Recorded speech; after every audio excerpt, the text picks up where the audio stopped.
Alrighty, so where this first began, this little day, Damon's a very dear and beloved friend of mine, and once upon a time I interviewed him at Conscious Club in Sydney in Bondi, and it was such an awesome interview. That was a few years back, and it was on the eve of your 2040 film. Mm-hmm. And so recently pre-COVID I think it was, said we should do another conversation, another podcast. And then he goes, yeah, let's do it. So we kicked it down the road and then contacted him not so long ago. Should we do it? He's like, yeah, let's do it. And then I'm like, do you just want to do it on Zoom or should we do it in front of a live audience? He goes, had enough of Zoom. Let's have some humans. And then we thought, okay. And then I thought, well, why don't we do a bit bigger event? Why don't we add in a few other things? What we just did, some breath work, some meditation, then some live music and some food and some sunset. And so it just kind of kept growing. And then we thought, look at what's happened to India. Why don't we do a fundraiser, help some people out? So here we are. And then I said, do you happen to have a geodesic dome? And you said, yes. We'll make one for you, especially. Mm-hmm. Yeah, it's very fussy. So if we could start, does everyone know who this man is? I probably should give you a little bit of an idea on his history. Best known for his your short film that won Tropfest. That's your claim to fame. And did a couple of other little projects, 2040, that sugar film. And on the last time we spoke, it was just on the eve of you releasing that film. So I'm interested in post that, what's life presented to you, because you've had a pretty fascinating journey. And I know during that, making that film, it was a very ambitious film. I think you called it eco sci-fi, a new genre in itself, trying to figure out all of the innovations that would be possible to save humanity. And I think you were encountering that you were overwhelmed by how much was available, but also the systemic challenges that exist to implementing such things. So we're just going to start the conversation and where we roll. So give us a little recap on what's happened since the release of that to where we've arrived today. Yeah, well, first thing, thanks for today. I am someone that breathes from here, so that was quite challenging for me and has profoundly shifted my view this afternoon. So even talking I find a little bit strange, but I'm sure I'll warm up as we move on. Especially that kind of going into your third eye. I think I could really see everyone in the space through there, and I'm sure it's nothing new to you, but it was for me. It's been an incredible sort of journey since I saw you last. I guess for people that don't know the context, the reason I made 2040 was that at the time I felt incredibly overwhelmed as a parent. I had one daughter at the time and felt quite well equipped to articulate to her how bad things were, and the trajectory of her future and how dire that was going to be. But what I didn't have in the kit bag were what I could tell her about the things we could do, or the people that were doing great things, or the communities that were changing. And I sort of embarked on this research journey, and one of the most profound conversations I had was with an environmental psychologist very early on. She's a woman named Dr. Renee Lertzman in America. And she just done all this neuroscience around our brain, and when it's only dealing with overwhelm and fear and anxiety-fueled information, it activates a part of our brain called the limbic system, and when that limbic is activated, it shuts down the prefrontal cortex, which is where we problem solve and we think creatively. So largely in the ecological space, and that storytelling narrative device has been quick, act, do something, panic, the world's ending, go, we're losing. And I think accidentally we might have inadvertently lost and paralysed a huge part of the population. And understandably too, it is too existential and big, and what do I do? So we shut down, we get on with our lives, we watch Netflix, and we just sort of put it to the side. So I thought there was an opportunity to try and have an intervention on that narrative and say, well, what happens if we activate that prefrontal cortex by showing people, children in particular, because I felt they were really only being bombarded with that dystopian narrative. What impact would it have on them if they were given this hopeful story? Without being Pollyanna, I call it fact-based dreaming, because there is absolutely an urgency. We know what's required. It's an enormous task. But it's extraordinary how many people are trying to fix it, and we don't hear about them in the mainstream narratives at all, because we can get to that, but the mainstream narratives are being controlled, they are gatekeepers by people with links to extractive industries, but that's a whole other tangent. So I would say what's happened since the film's come out 2 years ago, apart from the box office element, so it's done really well there, third highest grossing in Australia's history, gone right around the world, 25 countries on Netflix through Europe. The most rewarding part of the experience has been the engagement from our community who have seen the film and brought to life lots of solutions in the film. So we set up an impact campaign for those that aren't familiar, and once people had seen the film, we asked them what they resonated with in the film. And then we took them through a series of questions and asked how much time they had available, could they donate some time or money, and we just had this extraordinary response because we tailor-made the action plan. Instead of being generic and saying to everyone, eat less meat, ride your bike to work, less fast fashion, actually got specific with what people's interests were. And what do you know? As soon as you do that, they're more likely to see it through, engage, tell their friends. And so that covered educating, empowering girls and women. You could mentor a girl in another country, build the first Australian marine seaweed farm, help a farmer switch to regenerative practices, if you're a teacher. So all these things just happened and continue to happen. Like the Seaweed Platform, we raised $1 million or more than 1.3 just through $5 and $10 donations from kids, from parents. That has enabled us to build that platform. So we're testing it now. The seaweeds have grown 11 metres in 6 months. Wow. Where's that? That's down in Tassie in Storm Bay. And what's beautiful is we did a control study next to some of the fish pen there, and some of you might have seen in the news recently the toxicity of the salmon farms down there and what it's doing to the water.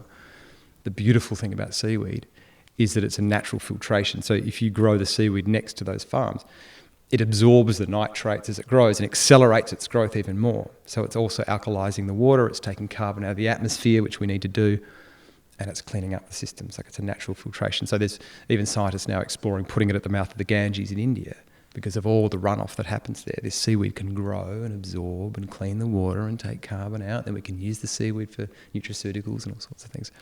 And we can get to that too, because there's not just seaweed, there's a zola fern, there's all these genius solutions that nature has for us that scientists are finally starting to understand and take seriously. But probably, apart from all the things that happen, probably the most rewarding to me is that 1.5 million kids have been taught the 2040 curriculum materials. Wow. And every week we get sent maybe 10 or 15 letters, but also inventions from these kids who are like, right, amazing. I'm excited by my career of the future, and it's going to have purpose and meaning, and I want to be an engineer and do this, or I want to design this grid or this electric car, or I want to make hoodies out of seaweed, So to me, it's such strong evidence that we've got to use and be strategic with our storytelling to bring people in, inspire them, and we've got proof now. We've got this data over the last 2 years. So that's been incredible, and I guess you don't make a film to change the world like that. That'd be too ridiculous. But you hope that the film changes the mind of someone who can change the world. And there's been so many beautiful examples of that, where a CEO of some particular company's walked past his daughter watching the film and sat down and watched the rest of it, and they've had this conversation. Or, governments around the world. YouTube, they got a bizarre email from The Edge, and I was a big fan of The Edge growing up. Hey Damon, it's The Edge here. And they used it. They used all the images to project behind their concert screens. They've got people using images. They want to project them on buildings in New York. The Singapore government, it's all a bit hush-hush, but they want to build what they're calling the Green Pacific, and they want to create, like the Amazon, but of seaweed all through their island networks in Singapore, to restore the marine habitats and bring back the carbon, and helping to make that happen. So it's extraordinary. And again, we can do a deep dive on this, but I think storytelling is so underappreciated in this moment, that we've relied too much on data and graphs and statistics. And statistics are useful, but they're ultimately lifeless, that we've evolved to tell stories, and we need to encase those statistics into magical narratives that get people excited and move them emotionally. And I think that this is this opportunity right now for storytellers, musicians, artists, poets, songwriters, whatever it might be, to help the scientists disseminate that science and put it into a language that does stir and move the soul. Actually, Terence McKenna had a great quote about that, if I can remember it, was that the role of the artist is to save the soul of mankind, and anything else is a dithering while Rome burns. If the artist can't find the way, then the way cannot be found.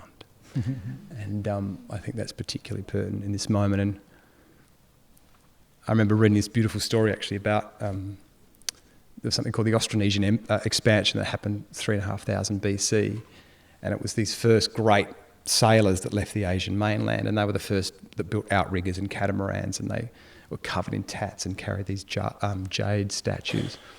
And they started exploring all the islands of Indonesia and those kind of networks. And as they arrived, they had brought with them this mindset from the mainland, which was fresh from terraforming basins and kind of using resources. And they really quickly just trashed the islands, cut down all the trees, overfished, overhunted. And a lot of those societies collapsed, those early societies. But as the next wave of adventurers came through, they kind of realised that, okay, we've got to work with nature here. They swapped domination for integration, saw themselves as a keystone species and worked with the landscape. But some smart cookie in there said the way we have to impart this wisdom is to create new cultural myths and stories and ceremony and songs that can get passed through our ancestors, so that they retain this knowledge.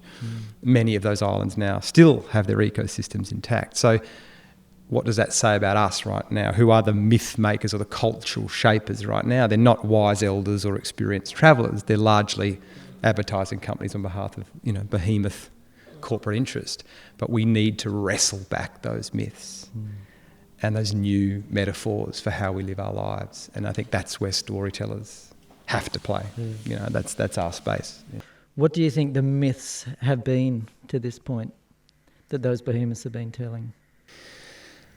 Yeah, so I would say if you look at when the schism occurred, for most of our history we were largely, we were animist beliefs. So we believed that humans believed there was a current of life through all living things, including rocks, trees, animals.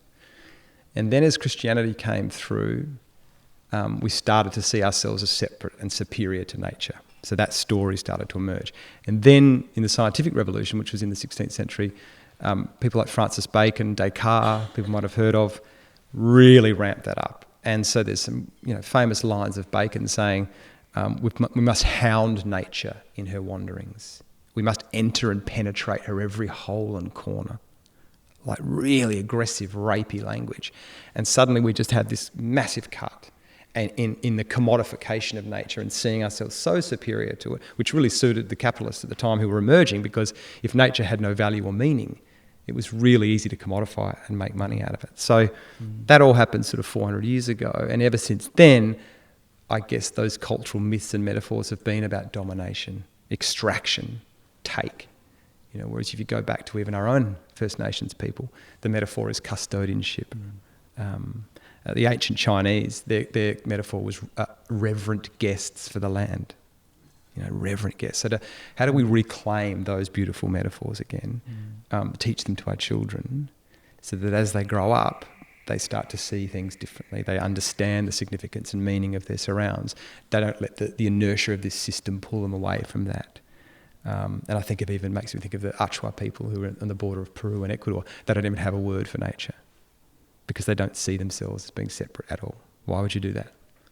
We are it, So I think if we're going to pull this off, this moment we're in, that depth of change is going to have to happen. And I do genuinely sit here and believe we've got a chance at it because of who I've met in the last few years and the conversations that are going on at very high levels, is that I do think we've got a shot over the next 100 years to move from an industrial civilization to an ecological civilization. And how fucking beautiful that would be because of all the biology, what people are learning about the magic of nature, the conversation that happens underground between these trees, different species sending nutrients to other species, like a birch tree sending nutrients to a Douglas fir that needs help. Like we can quantify that now. We've seen it happen.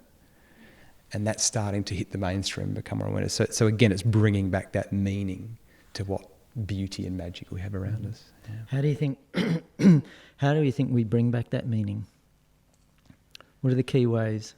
Well, obviously through better stories. That's number one. But also we need to really ramp up our literacy, I think, on how degenerative our current economic system is. I think a lot of people think of climate change and think, well, that's that issue, and then we've got deforestation, and then there's some racial tension, and then we've got a really polluted information environment, and they're all separate. But they're actually all deeply intertwined and linked, and they come from the same flawed architecture at its base. So that needs a lot of work to educate at that level, that we have these perverse incentives that are rewarding psychopathic behaviour, domination, extraction. You get great rewards for that. In fact, you become a CEO, you actually get to rule a country by showing those sort of tendencies. And those that are trying to do goodwill and share, and they don't get rewarded in the system. Like, that's fucking madness, you know. So there's that issue, and then, you know, you think, and I won't go too heavily into it, but there are so many feedback loops we're getting right now. You know, we've wiped out 68% of our animals on this planet since 1970. 68%. Humans and cattle and our pets make up 96% of the animals on the planet. 4% is the wild diversity. We're using 100 billion metric tonnes, like minerals, metals, livestock, fossil fuels, timber, every year. The Earth can only replenish 50 billion. And we're on track to be double this size of the economy in 2043, 7 times bigger by 2100. Like, it's a suicide mission, you know. So and the madness of that is we don't even talk about this on the nightly news. Like, it's not even mentioned. Why is that? Doesn't get a breath. Well, I think at a very deep level, we don't want to face that. There's something in our own makeup that doesn't want to acknowledge the dire scenario of that. I think we've also created a culture where we all feel that we're not enough in some capacity, not enough likes, not enough weight loss, not enough money, whatever it is, that we keep going and we're driving this growth in this machine to try and feel an illusory need. But then the cold reality, especially in our country, is that Australia has one of the top 5 most concentrated media landscapes in the world. So we have a monoculture of media ownership here, where not only do we have someone like Murdoch, who has 70% of the newspapers that are read, we also have the head of Channel 7, 9, all own extractive industries, mining and whatnot, so they've made their money. So they are the gatekeepers of our narrative in this country, and don't let this information get out. Then you've got our own Prime Minister, who his senior advisor, John Kunkel, and a guy called Brendan Pearson, who's his chief of staff, both former CEOs of the Minerals Council. You know, they're the ones whispering in his ear saying, oh, we need more gas, we need to expand. So we have a polluted democracy, completely polluted as our atmosphere. So it is so hard to get these values through when a lot of Australians don't have the time anymore. They're getting on with their lives, they're trying to survive, they can't stop and reflect on this sort of thing. And they're being fed this story, or they're glancing past the newspaper that, you know, and I met these people, and they go, what are you talking about? It's not that bad. And I understand. I don't berate them. I go, okay, well, let's just have a chat about, here's what I've learned. And they always say, why don't we know this stuff? You know? And I would also put in the category our blockbuster narratives. I think of Netflix and those kind of shows. I mean, we give so much grief to the extractive industries for their denial campaigns. I mean, they fund $1 billion a year to deny climate change is happening. But I would say that the big blockbusters, the things we go to the movies for, the news, they are as complicit on a subtle level. It's a subtle form of denial. You know, it's like the magician's trick where you click the finger and they look over there and you don't see what's coming. We are all being numbed by what's on the horizon. You know, if biodiversity goes, we go. We all know what's happening with climate change. Like, the potential of what might lie ahead in the next 30, 40 years is very dire, you know, if we don't take action. In fact, even if we take action, we're going to have to deal with some of the consequences of not acting fast enough. And I don't think anyone's prepared for that yet, in terms of the resilience internally and as a society, emotionally, the grief that's going to come with that. And I find myself I struggle with that sometimes. Like, I've got a 19-month-old and I've got a 7-year-old, and obviously spend my day dancing between peril and possibility. But there are moments where I am very fearful of what's coming, you know, because we haven't done enough, you know. And for what we're losing. Like, there's something called a shifting baseline, and I think it does numb us sometimes, because we don't know how beautiful this planet was. We really don't, because we've just kept evolving, going, oh, it's nice birds here, and you saw a koala here the other day. That's beautiful. It is. But when you read some of the early diaries of like the first Columbus explorers turning up to the Caribbean, they couldn't get their boats into the shore because of the turtles just banging against the boat, like millions of them. And Francis Drake, as he got to Oregon on the west coast of America, 40 miles of kelp forest with otters and dolphins and fish, and he described these underwater forests. Like, you know. But I think we can get it back. I do think that's what regeneration means. It's important to know that that's what it once was. Because this land that we're sitting on right now, yeah, great example. If we go back in time, you know, pre-colonialism, apparently there was a rainforest that stretched from here beyond Coffs, and you could walk under canopy that far and never see sunlight. Yeah, it was called the Big Scrub. Amazing. And it was one of the most diverse regions in the whole world. It's like the Amazon, all hardwood trees and timber. And then in the late 1800s, the government paid people to come up here and just clear the whole thing. Yeah. And that's why we've got Skinner's Chute, Cooper's Chute, because they used to push the logs down the chute to the carts and the boats below. This whole thing to the coast was just cleared for cattle and whatnot. So there's been a lot of growth back, but a lot of them are camp for laurels. The soil isn't as great as people think it is here. They look and go, wow, it's beautiful. That's the shifting baseline. But if we look at this land we're on, if you look northeast, southwest of this particular property, you'll see basically cleared land, the odd native tree, but mostly camphors. That's right. And so once upon a time where the big house is, you could stand there and see the neighbour's house over here, the piggery. There was nothing here. And the story goes that a guy had been overseas and he'd fought in Vietnam apparently. He came back, I imagine with PTSD, and just didn't want the world. And his way of dealing with it was through reforesting the land, just tending to it. And that was his therapy, that was his healing. And then the next custodian of the land accentuated that, and they were bringing plants and trees from all over the world. And then the next custodian did that work, and then where the next custodian is now was kind of felt like it was waiting for something spiritual to happen here. But it is evidence that regeneration is possible. Yeah. So talk to us about regenerative... that vision of regenerating humanity and our economies and obviously our environment. Yeah, it's a massive topic, but I think, as we've alluded to, I even think the term sustainable is redundant now. Yeah. And I say that with absolute respect. As evidenced by Seaspiracy, right? I haven't actually seen that yet, but I think it's because of what we're doing to our systems and how broken down they are. Why on earth we'd want to sustain that? We actually have to go beyond that and now regenerate. So many ecosystems, social and eco. But the earth, as we saw during COVID, is really desperate to regenerate. And the minute we get out of the fucking way, it just springs back very quickly.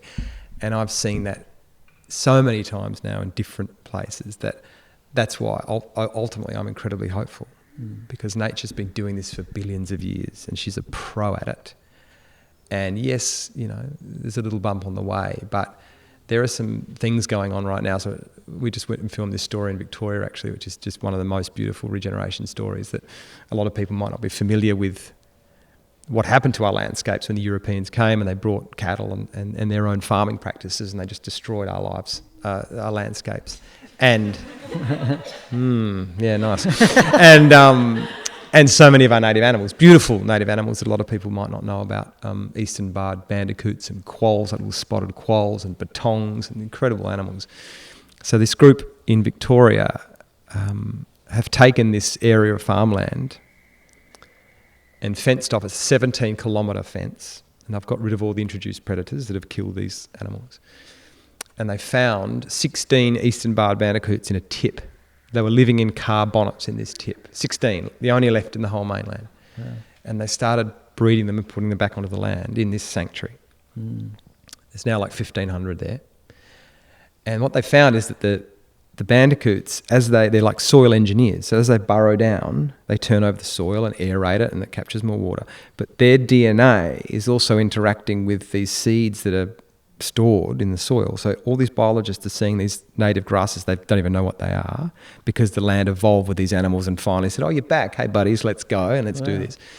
And so now they've started introducing the eastern quolls back on there and the batongs. And so as a child, I grew up at night and you take a torch out on Australian landscapes, there's just rabbits everywhere. It was so surreal to walk around this place and see these spotted, crazy Australian animals. And it felt like a glimpse of pre-colonial days. And the beautiful story is that they've now teamed up with farmers. So the farmers rotate their sheep within this sanctuary in a careful way that helps the soil, but they're all working together.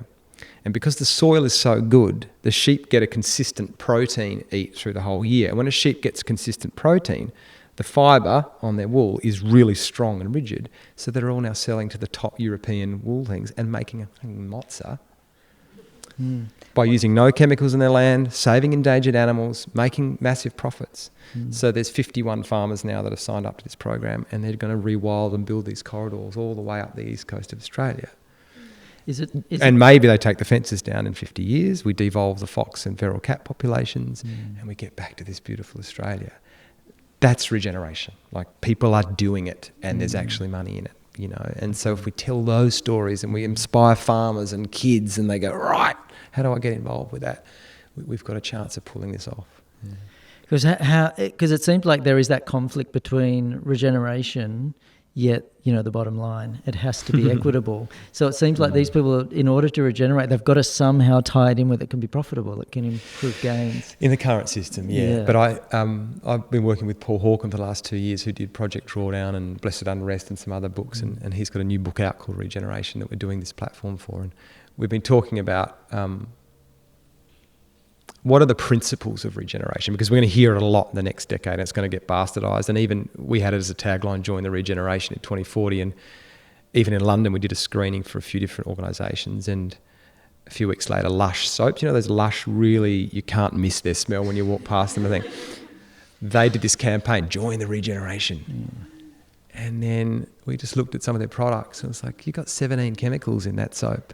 Like, that is not regenerative. And palm oil.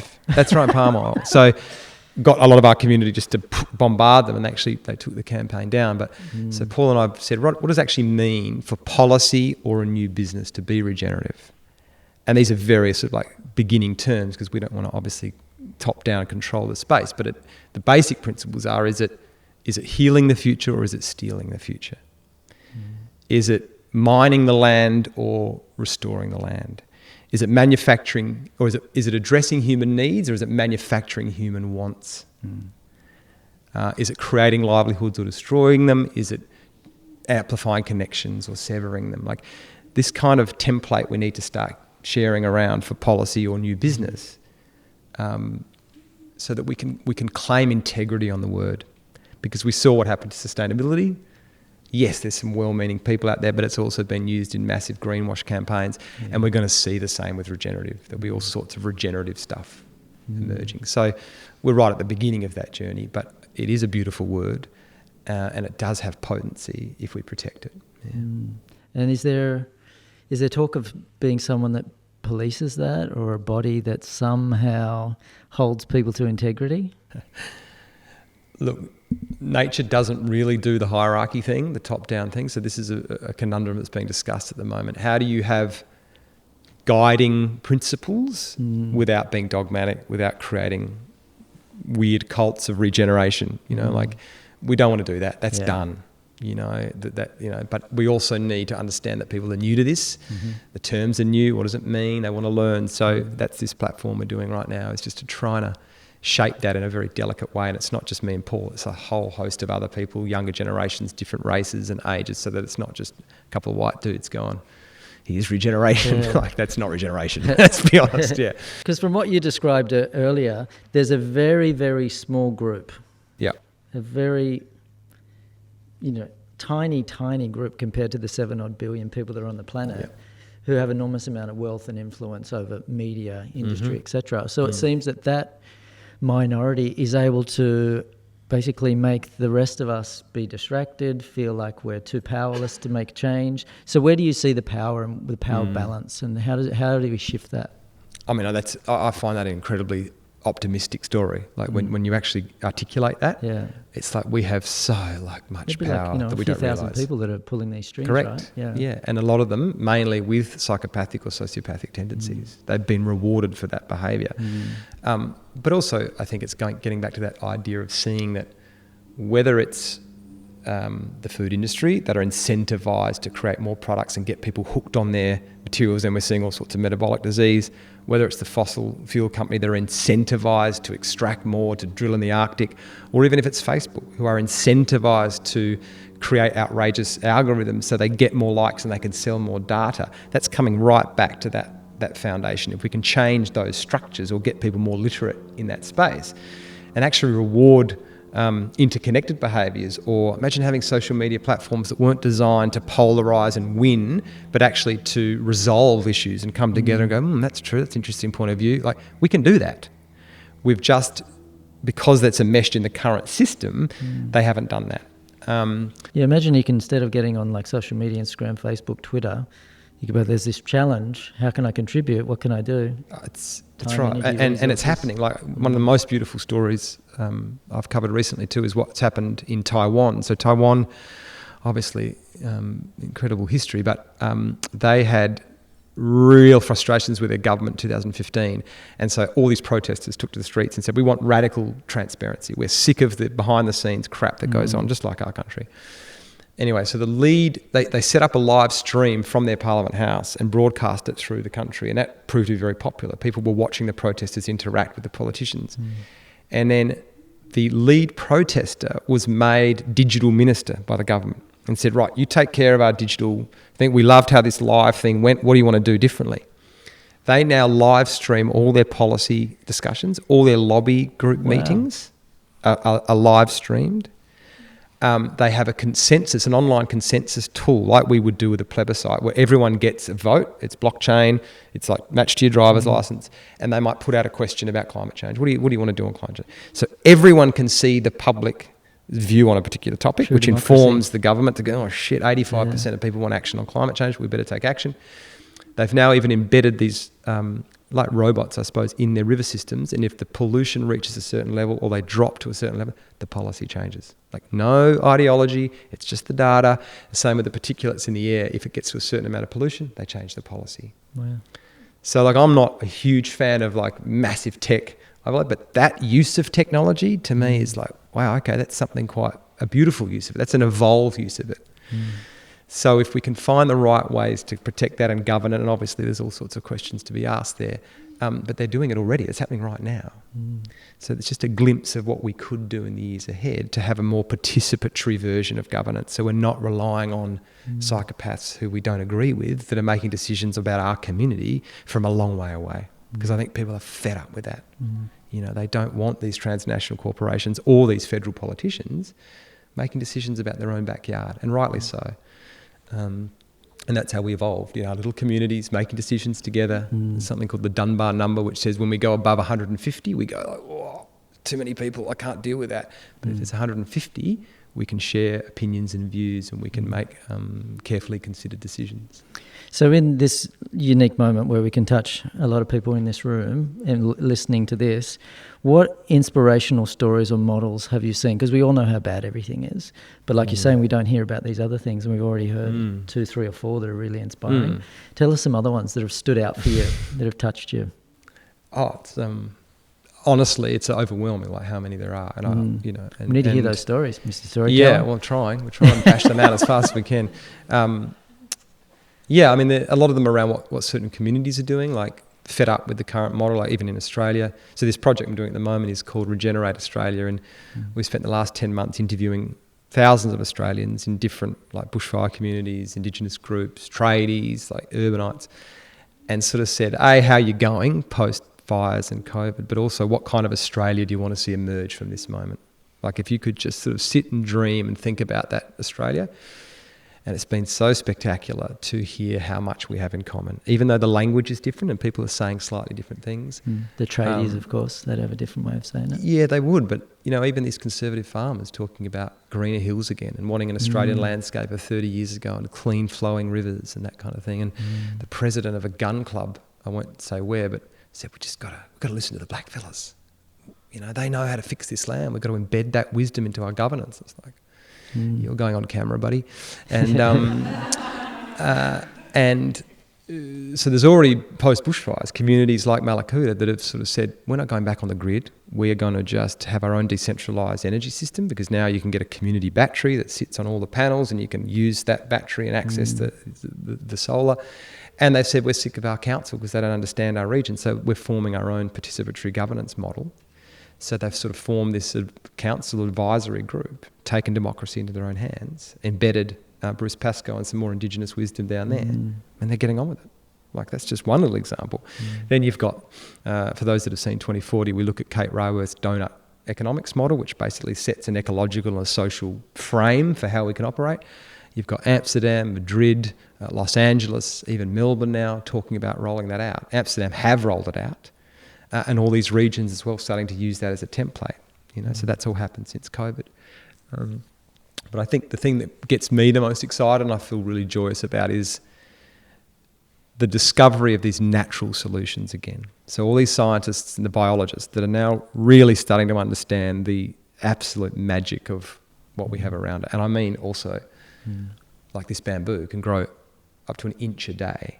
It's one of the fastest growing organisms on the planet. And if we harvest it, it's so strong, as we know, we can build with it. It's wood, it stores carbon, so we're taking carbon out of the atmosphere and we're locking it into our buildings instead of building with cement and all these other things that are generating huge amounts of emissions. That space is extraordinary. I think for those that have seen the film The Seaweed Space, for example, and what's going on there, and its turbocharge ability to take carbon out of the atmosphere, now up to 1 metre a day, some of those seaweeds can grow. And they're being fed to all livestock, and they literally eliminate their methane emissions once they're fed there. McDonald's have just ordered 1 billion straws made of plastic seaweed that just dissolves in hot water as soon as you turn on the tap. People are using it for nutraceuticals because they've found the gut really loves the seaweed. No surprise there, because of all the omega-3s and the DHAs that are in there. And it just creates this marine ecosystem again. The fish lay their eggs in there, and you just get this abundant underwater forest of diversity. So there's that space.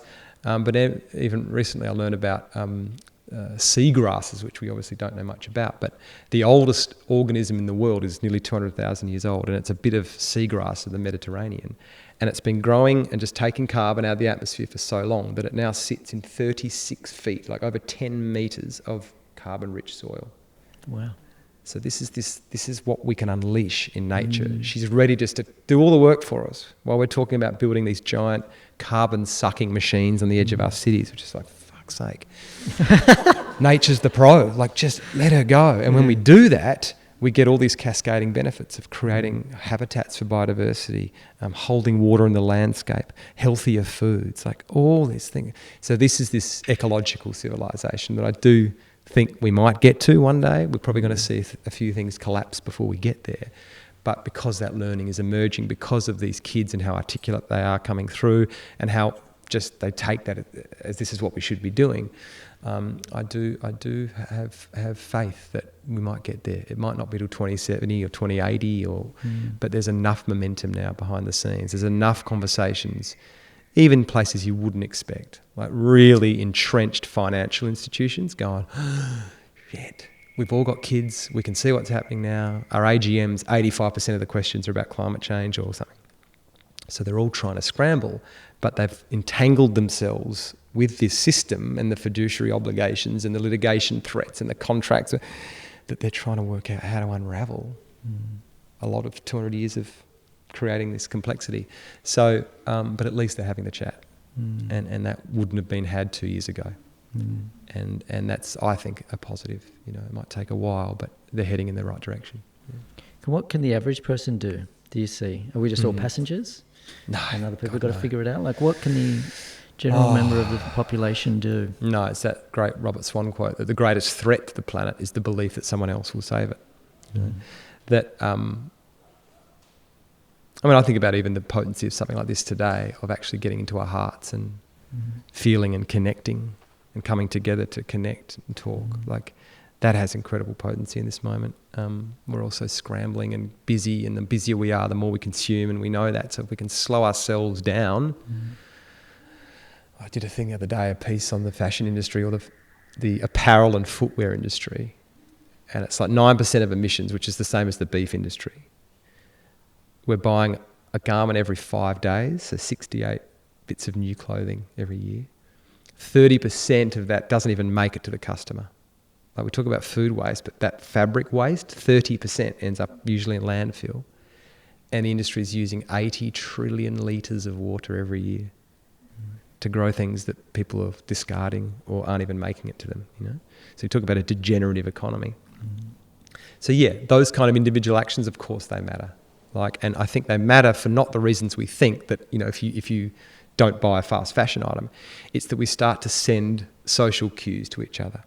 We're such social animals, and there's really interesting studies that show that if there's a fire here, I grab some water and put it out. Everyone here is likely to grab some water and put it out with me. Like we want to do the right thing. And if you put solar panels on your roof, the studies show the neighbours go, oh, shit, that's right. And they put them on their roof because it's the right thing to do. So the more we can start shifting, and we ask the questions of the waiter about whether meat, you know, do you have any vegetarian, or what kind of food, how do you grow this food, or the clothing, like that's how we make the change, that it becomes accepted in the social fabric, you know.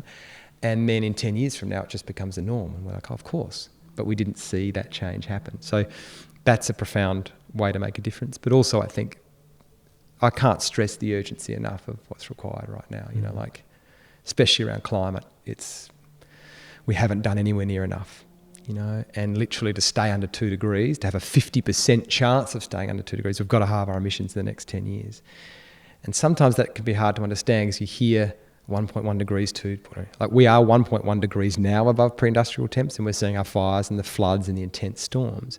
Imagine 2 degrees. You know, we lose the Great Barrier Reef, crops start failing, we get huge geopolitical instability, climate refugees. Like it's not pretty, you know. So we do have to act. And that, how do you find your agency there?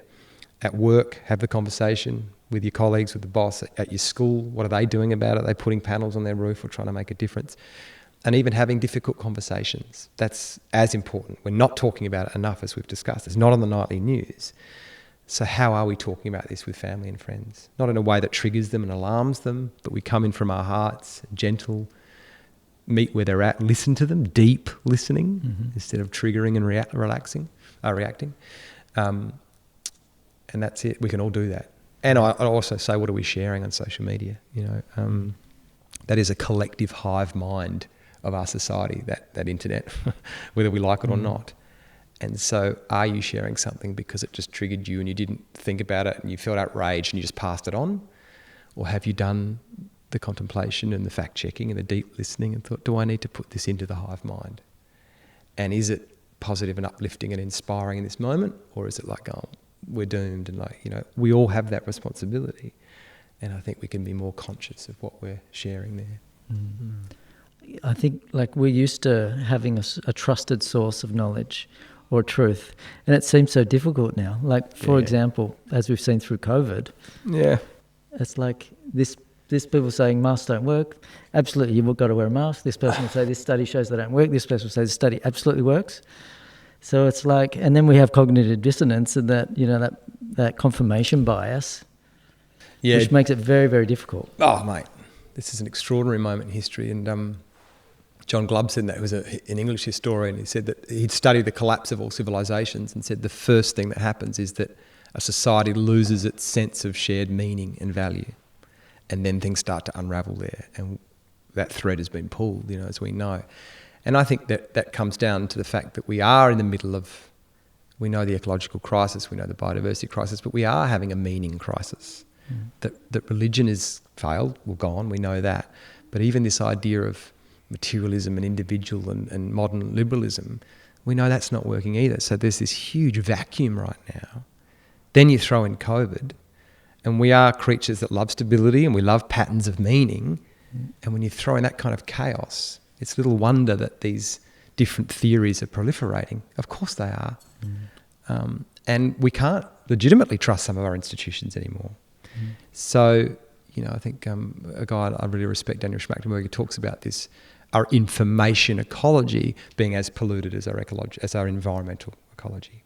So how do we collectively make sense of some of the biggest issues we've ever faced as a species when we can't agree with family members on certain things. So he's actually started something called the Consilience Project, if anyone wants to look at that. And they've got a team of people, they're in America, but of right-wing and left-wing leaning, huge group, and they collate all the information on a particular topic, whether it's hydroxychloroquine or climate change or whatever, and pull it all in together and then do all the fact-checking, the rigour, and then sort of spit out this quite long article about it to give some kind of balance or consensus. And I think they're the new media institutions that are going to have to emerge, you know, because we don't have the time to do that ourselves, as we saw during COVID. We just flick on a YouTube video. It's like, oh, that suits my bias. Bang, share that. And we know that those outrageous videos get shared something like 60% more. They're more likely to be shared than just a nice, gentle post, because it's the emotional hijack.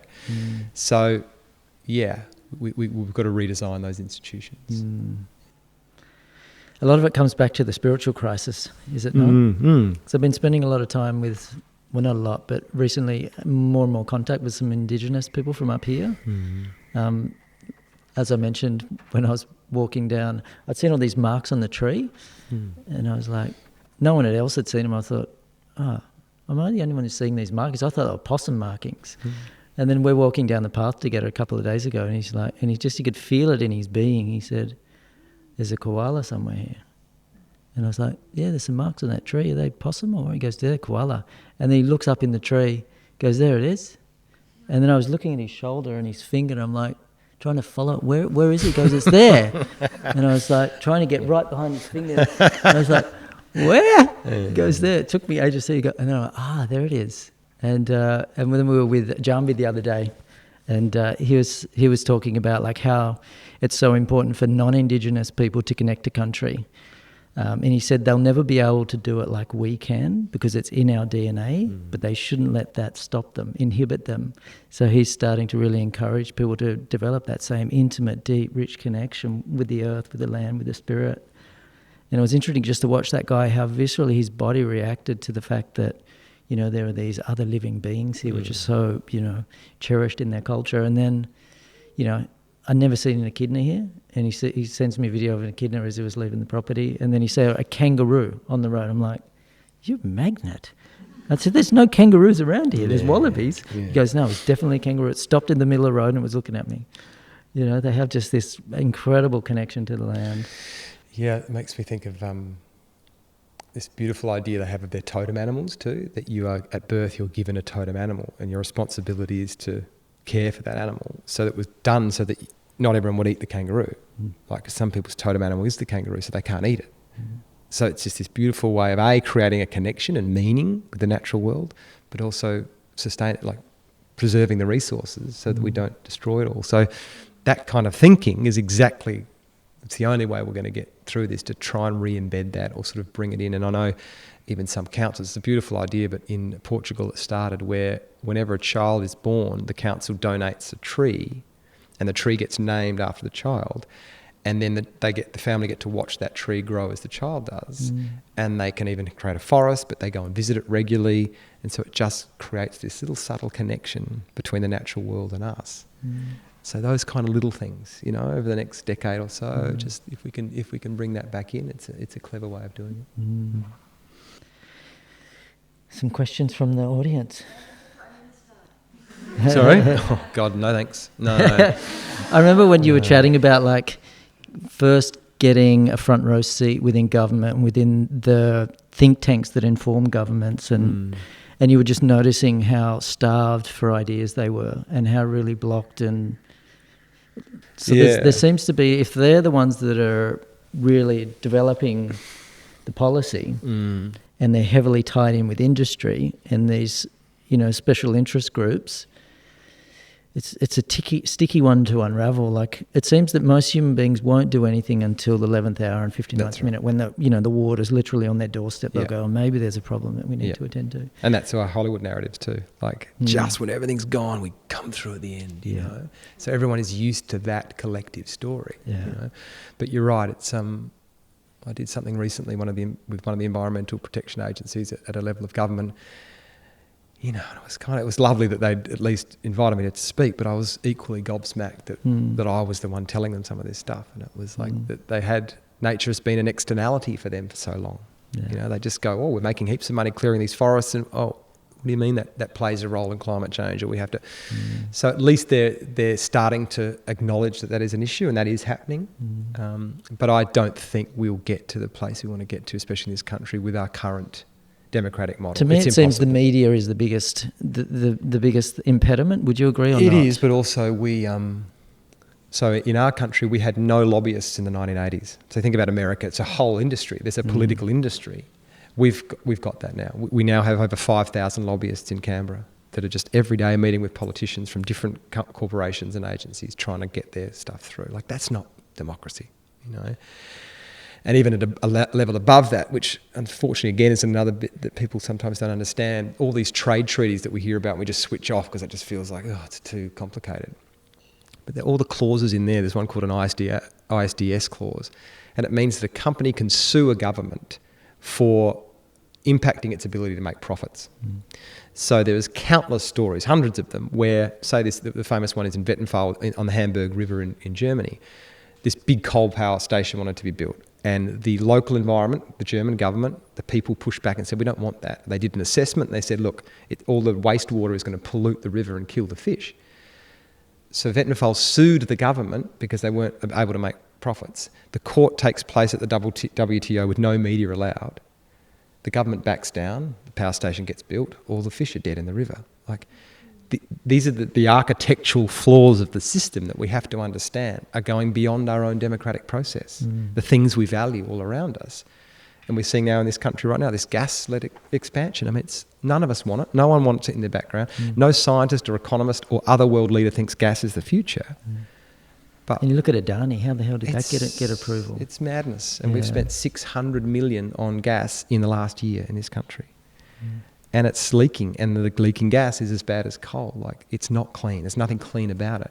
And we don't need it anymore. So yeah, it's media, but it's also that polluted democracy, and I think people don't understand how bad it is. It's really bad in this country. And then you think, obviously, Murdoch controls that politics as well. So that's, I would say, one of our first things we have to address. And how do you, as an individual who's in this field, living it, breathing it, how are you able to create that separation, and when you look at your kids and not feel like, gosh, what world is she inheriting? Because I meet such extraordinary people every day and speak to them, I'm very much immersed in hope. And no, hope's the wrong word. It's like more than that. It's a grounded hope. It's a muscular hope. It's like legitimate people with influence and power that are having these conversations. And so I still have moments like where I get deeply upset about something, or know that some particular species is gone now. And that's just a travesty that we've allowed that to happen. And I've got better at letting myself feel that. For a while I just shut it away, but I have found that I've worked with some people that said it's really important to do that because you're in this space so much. Have a big cry about that, or let yourself feel that, because it is sad, because we are nature, and you're feeling those feelings, and you are empathising with a koala that's burning or whatever it is, and that is deeply traumatic. So I've got better at letting myself feel that, and then when I do that, I find it frees up the space to get back into the action, to play your role. Yeah, and there's so many people doing great things right now. I can't emphasise that enough. We all should be quite optimistic. People are coming to this, conservative people, cynical people that were skeptics a year and a half ago. Yeah, there's incredible momentum going, isn't it? Yeah. So if you stay immersed in that, and don't shy away from the urgency of what's required, but if you spend your time with those kind of people, it's hard not to get carried away. And do you believe in a higher power? Oh, absolutely, 100%. I don't know what it is, but I've often had, I think I've heard it, or I've had an interaction with it. I've seen it in other people, my wife in particular, and have had a few profound entheogen experience in some form, whether here or overseas, where I've had a glimpse at something that's then come true. So, yeah, what that means I don't know, but it makes me feel, it keeps me going, and it makes me feel a security, actually, to be honest, that this illusion that we're in, that there's a a magic place beyond there that we might all get to really go on an adventure into at some point. Yeah. Because I remember within the Vedic tradition, there's this idea of a lila, Lila, which means it's this divine play of consciousness. That everything that's happening within creation is intended to unfold that way. And I find enormous comfort when I sort of zoom out from that and I go, the divine's taking care. We all have to play our role, and we're driven to do that in one way or another. But otherwise, I think it would be you could feel like there's this enormous burden that you yourself have to bear. Yeah, I do. That happens sometimes. I get the egoic hook comes in, and you go, "Oh, it's my responsibility," and you get really wiped down. I've got to do this, and then I'm like, "Whoa!" Just take a breath, but I had a beautiful, like, very deep mushroom experience recently, and it just threw up this world that was like kind of like an 80s paint ad, like a Taubman ad, where there was just like all these multicolored paints everywhere, and all these figures just kept popping up made of the same paint, which was telling me, like, there's no separation, we're all one. Yeah. But interestingly, when I tuned into social media, all this black paint started coming in, like really toxic, kind of overriding the beautiful colors and everything. And then I had a really profound experience around my daughter, who'd been having a sort of a tricky time, and it's all strange to share these experiences because they only make sense to you, but I saw these kind of tendrils around her, and she was pulled underneath this world, and I came to and felt really emotional and thought, something's going to happen to her, and I was really sad. And I remember being with this beautiful shaman in Peru, and he'd gone to take ayahuasca because he said these entities were around his daughter, so he'd gone in to see if he could meet them, and that came to me in that moment, sitting in the bath, and so I went, right, I've got to go back in, okay, and just sort of went down and got right down, and then just like cut these cords off my daughter's legs and just watched her fly past me. And then she was just going through the galaxy with my wife and my other daughter, on like their faces were on the front of this spaceship, just like going through the galaxy. And I remember just like sobbing, and I had another friend next door, and he said, you were just going like, wow, wow. But it was deeply profound for me in that moment. And I saw the change in my daughter, and I saw my own attitudes shift around certain stuff. And does that dissolution of ego, of like seeing yourself as, I'm just another bit of 80s Taubman paint in this big scheme of things. I'm not some special creation. I'm made of the same stuff that Trump is and everyone else is. I saw that really clearly. So, I think it's good to get a spiritual kick up the butt every now and again, and those medicines do it for me. Yeah, that's what I'm thinking. Like, because there's always, the earth has intelligence. Yeah. And then when humanity's going in a particular way, it's possible that certain beings incarnate to create a shift, but it's also possible that the earth gives rise to certain waves. And it seems like you mentioned there are these plants that are really coming into, for want of a better word, like very popular use around the world. And they're not just things that give you a bit of entertainment, and a connection for, amongst friends. It's like deeply spiritually transformative master plants. Definitely. So do you feel like, if it is that humans have got to break their psychosis and, unravel years of, conditioning through media, through culture, etc., and get to the truth and the heart of what's really going on within life, to me they seem like an incredible tool to do that in the right certain setting. Yeah, in a sort of hypercharged way, but you can get the same experience by putting your hands in the soil for a day and spending time in a forest and regenerating this planet. It doesn't have to come at that extreme. And I've seen it, and there's evidence now about that. All the 8 billion microbes in a handful of healthy soil, 8 billion.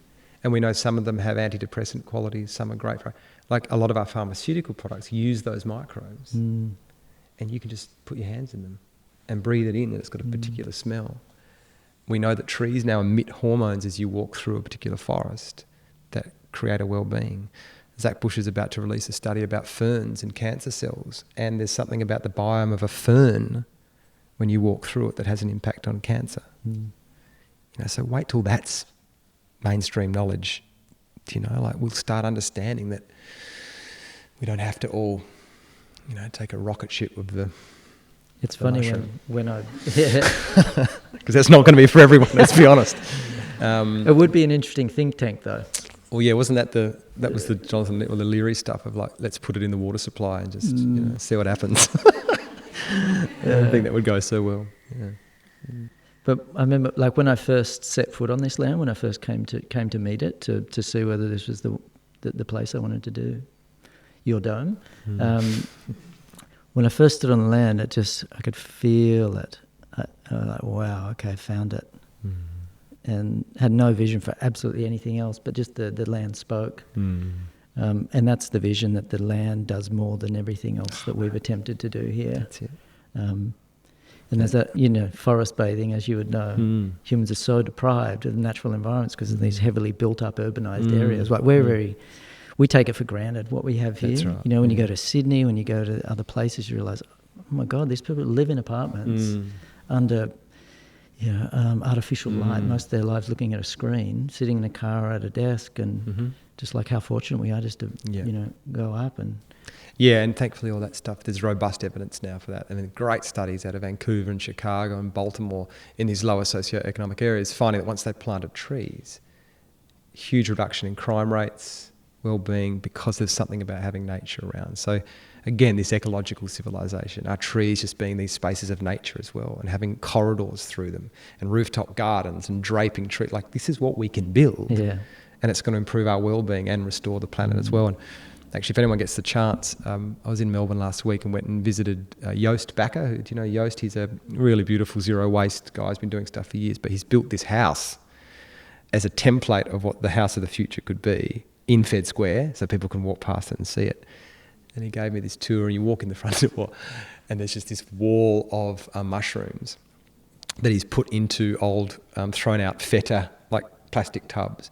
But he's rewired the steam from the shower to go into this tank, so it just steams and grows the mushrooms on a loop all the time, so he's eating them all the time. You probably would have been able to move in then, wouldn't you? Yeah, or even, I got home and talked to Zoe about the mushroom wall in our shower.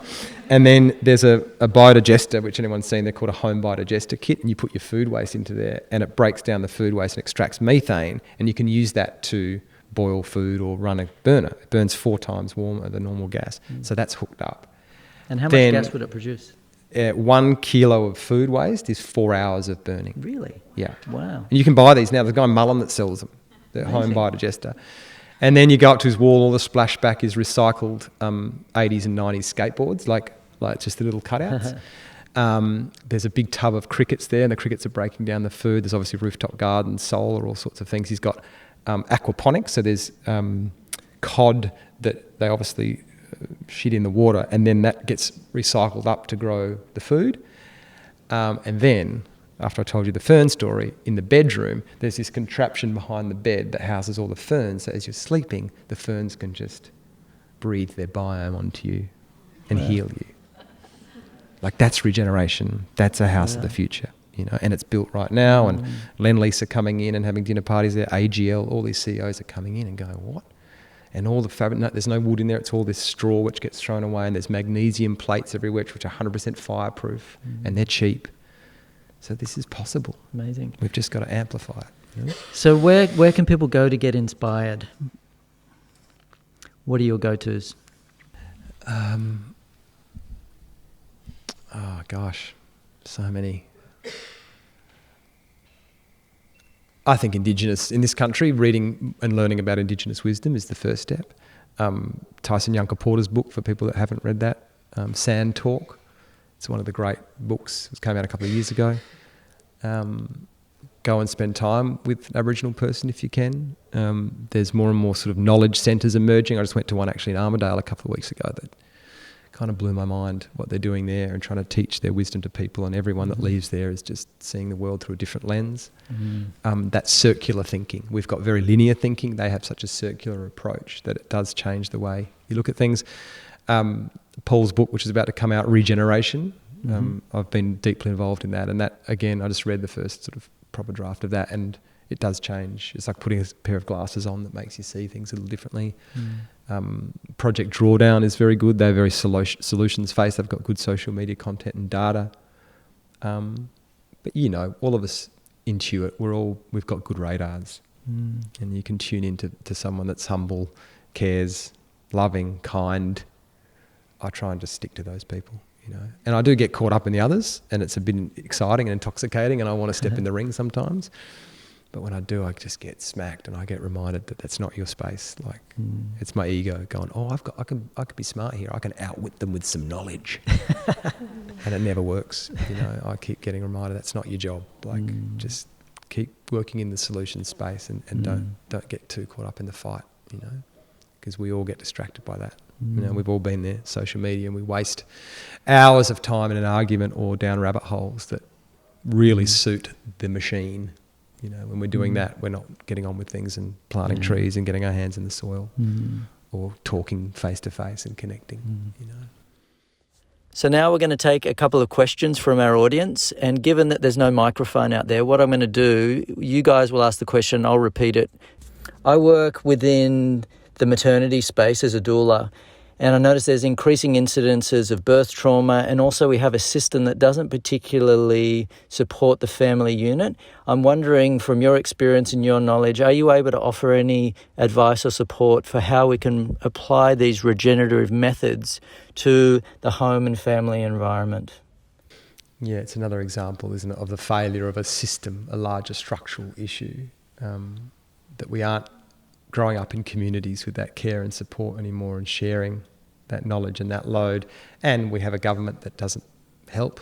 You know, so many mothers that have to go back to work, and then the work only just pays for the childcare or vice versa. You know, that'd be a simple policy shift we could do, which we know a lot of European countries do. So that's possible. But yeah, at a deeper level, I think we've got to localise. We've actually got to turn the cogs of the machine away from subsidising, deregulating all these giant systems, and find a way to subsidise our communities again and rebuild them, because they're broken. And this came up in this film I just did with all these interviews. The number one word was community that came up from every Australian in a different walk of life. Like, what's happened to our community? The spirit, the connection. The system has severed that through various ways. But if we get the community right and we connect with each other, the load gets shared. And I'm finding it even up here with some of our friends. Like, they've got our daughters right now because we're lucky enough to have that network. Yeah. And then they get a different energy from a different person that's not me, that's another male. And that has an influence on them. So there's a beautiful repercussion that all happens. So, yeah, that's as specific as I can get. We've evolved in local, deeply connected communities, and we've severed that. And if we can get it back again, all sorts of things will unlock, including valuing that precious time. And I will just add quickly that I think when we're talking about before what parents can do or people can do, I think parents and teachers have even more of a responsibility in this moment to embed this meaning into the children, because the children are born with it, it's innate, and then the system erodes it from them. So the more that we can get them to retain that and understand the magic of the trees and the mycelium network under the soil, and then they grow up valuing nature and fighting for it and protecting, because it does have significance. And so I think that's the thing I've done that's changed me the most in the last 6 years. The way I talk about nature to my eldest daughter is fundamentally different. And now she's like, I want to be an activist, Dad. She's putting up like signs at school and to protect the trees. Yeah. And she came home the other day and she said, but people don't always like you when you do that, do they, Dad? These little boys rip the signs down. Like, yes, yeah. So she's getting that at a young age. But yeah, but she gets it. She's like, why would we damage this? It's so beautiful and precious. And she can grow up maintaining that, you know, if we have enough kids doing that. Last question, yeah. Damon, when we look at our education system, do you feel it's doing an adequate job at addressing, you know, climate change and challenges, and more so educating our children into the future that they're going to inherit? The education system? No, I mean, I think it was designed for a different era, to mass produce workers for certain industries, and a lot of those industries are redundant now, you know, so again, this is a failure to understand the reality of how different the world's going to be in 20 or 30 years. And that's not through our own choice, that's because our ecology is going to dictate the change. Through climate, through resource use, it's going to be very different. So we need to drastically rethink how we're teaching our kids and what we're teaching our kids. And also we're outsourcing so much we're teaching them. People are Googling anyway. So I think we need internet literacy as one of the key subjects. I know Finland's just started doing that with their high school students. They do 9, 10 and 11. They teach them how to look at the source of where their information comes from, how to cross-check it and find another opposing view and try and come up with a balance, what to look out for, what might be paid. Like that sort of literacy is so crucial for our kids, for all of us, to be honest. But imagine embedding that into children. They won't just be blindly believing what they're seeing. Mm-hmm. Yeah. Thank you, man. Thank you for your time, your energy, your wisdom, for doing something for a community like this, volunteering your time. No worries. Maybe have you back in the dome another time in the not too distant future. Thanks for the breathing. I'll take that away with me. We'll do it in the forest next time, so you can really get those micro. Yeah, I'm going to need some help. I don't think I'll be very good with that on my own. Yeah. I'll try. Yeah. I might need a bit of... My arms would have dropped a lot sooner, I can tell you. Yeah. So an important thing for community, obviously, is to commune, to share, to meet, to talk. So carrying on a rule that we used to have in Conscious Club in Sydney is that you have to introduce yourself to a minimum of 3 people today that you don't know. Get to know them, connect. You've got best friends in this room that you haven't yet met. So go up, hey, how you doing? I'm so-and-so, lovely to meet you. Get the conversation started. And we're going to go enjoy some music, some food. And can I say one more thing, just to finish? I didn't say it before, and I think it's really important in this moment. When you asked me before about keeping going and whatnot, and we are bombarded with stuff that can make you feel very despondent. And there's something, have a look at this thing called the Stockdale Paradox, right? Stockdale was an admiral in Vietnam. He was a prisoner of war for 8 years. And he made it through, and he talked about how he got through. And he says that the people that he surrounded himself with that were pessimistic and just went, it's too hard, they died very quickly. Even the ones that were optimistic, that said, I'm going to get released by Christmas, this is going to happen. And then Christmas came and went, and they weren't released, they died very quickly. He said it was the ones that faced the reality of what's going on, but had this unwavering resolve deep within them that they were going to get through. So this idea of a radical hope, that if we can all cultivate a radical hope in this moment, we will pull it off. Yeah. Thank you.